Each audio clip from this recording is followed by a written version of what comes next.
Hey everyone, so today is July, what is it today, 17th, and so last week one day we were running our pivot.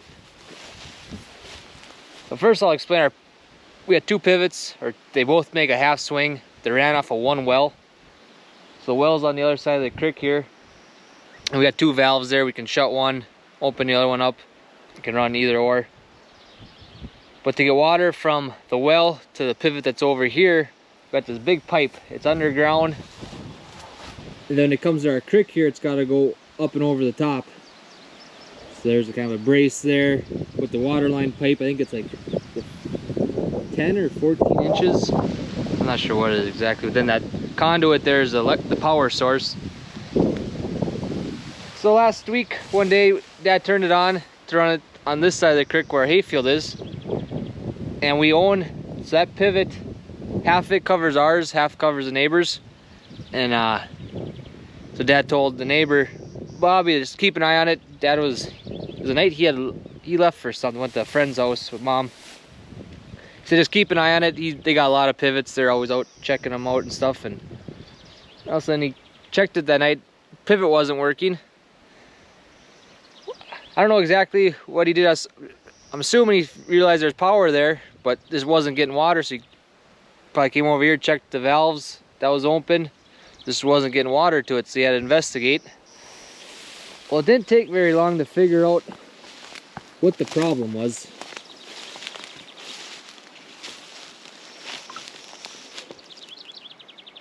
So, what happened was the pipe broke right at the elbow.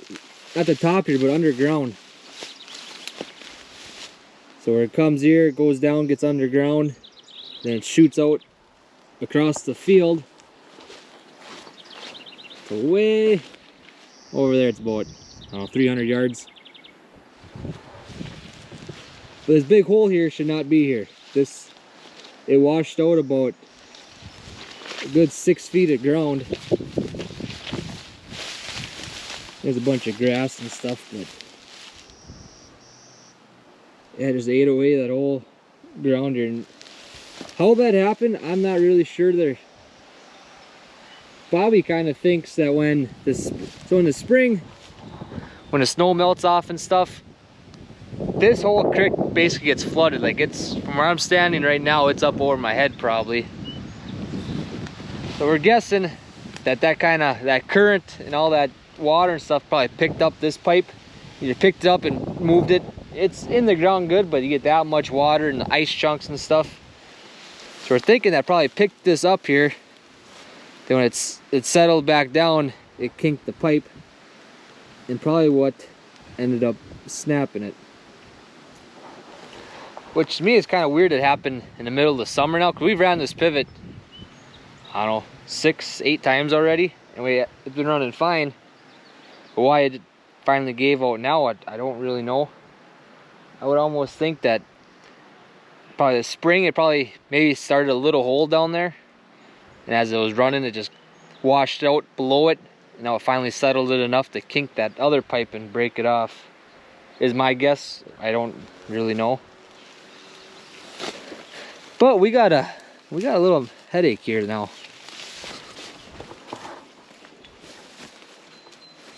This pipe is totally kinked. It's actually not broke. Right there. It's hard to tell where the water's even coming out. I guess it was underneath here somewhere. We could probably dig it out to look a little better.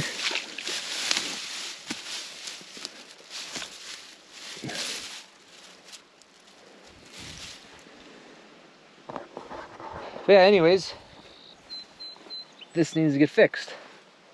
So we actually have Valley Irrigation. They're the ones that installed the pivots. They're coming out here pretty quick. I don't know if it's today or tomorrow when they're coming exactly, but they're coming with a backhoe, dig this out. I'm sure they'll probably splice this pipe here and hook it back up there with connections and fill her back in with dirt. We got a bucket load of rock. Probably dump it around here just to support it a little more.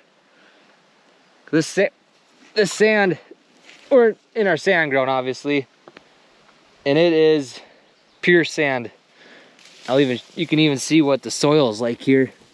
You got your topsoil, that's kind of darker sand where all the roots grow. But you get, as far as you can dig, it is sugar sand.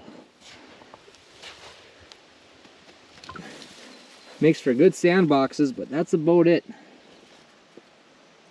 Yeah, it's amazing how it washed that right out. Only thing holding that up is the roots from the grass and stuff. It'd be cool to see, find some buried treasure or something. Yeah, it's more headaches, but at least we don't have to do the fixing here. Gonna have them come do it, have it done right. But there's something that needs to get fixed, because we did get a shot of rain here last week, so we're sitting pretty good right now, but we'll need to get that water going back on this side here soon, because it's, you know, we just got that rain, but it was so dry out before. It's still getting dry again already. And right now that corn and stuff, it's starting to tassel, starting to put on a cob, so it really needs the water right now. So hopefully they get out here soon and get her fixed, put back together, and get her up and going. I'll probably come back out here once they're done. Gotta show you what the ends up looking like. Get up.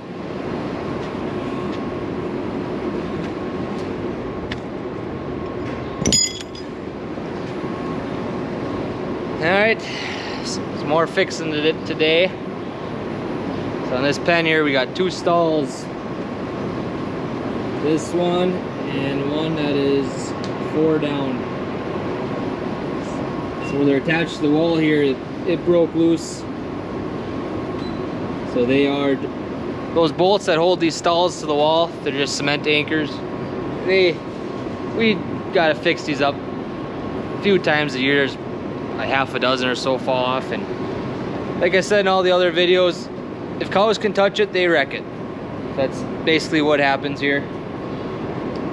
So what we do, basically what we have been doing, we drill, anchor, or hammer drill farther into the cement wall, get a longer anchor in there, put them back on.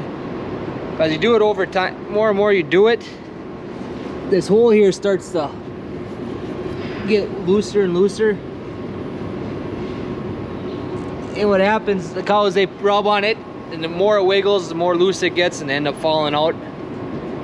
So the last few that I've done now, I kind of figured, well, I'm drilling into that wall about 4 inches and putting these long bolts in there that don't hold up very long.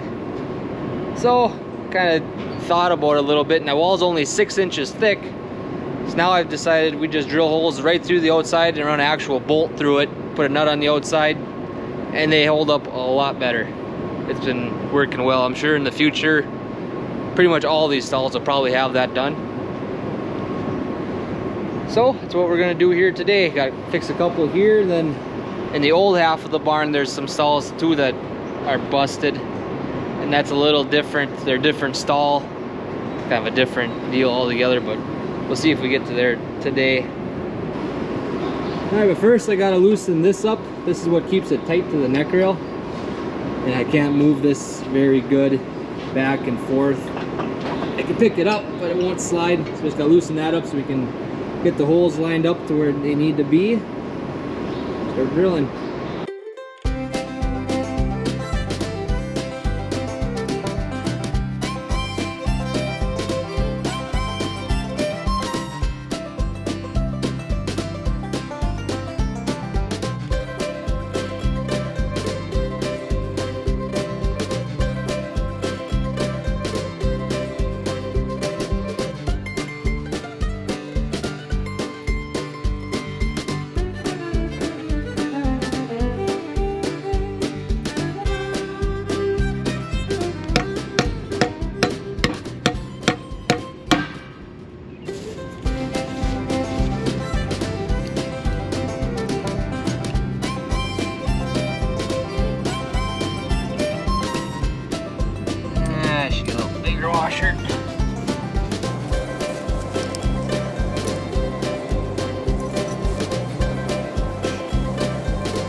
Alright, now there we go. That one's done. The other one was down here. But this one, the top hole is more wore out. So where it comes out, the outside wall is actually below the hole. But it's right at the line there. From a distance, you can't even notice that it's there, so it'll hold. The one we just did. Here's a couple other ones that I did in the past. I hardly even notice, but the stalls don't fall over anymore. So this one right here is only fixed. Nice and solid. Go figure, they try monkeying with it right away. Here's the other one.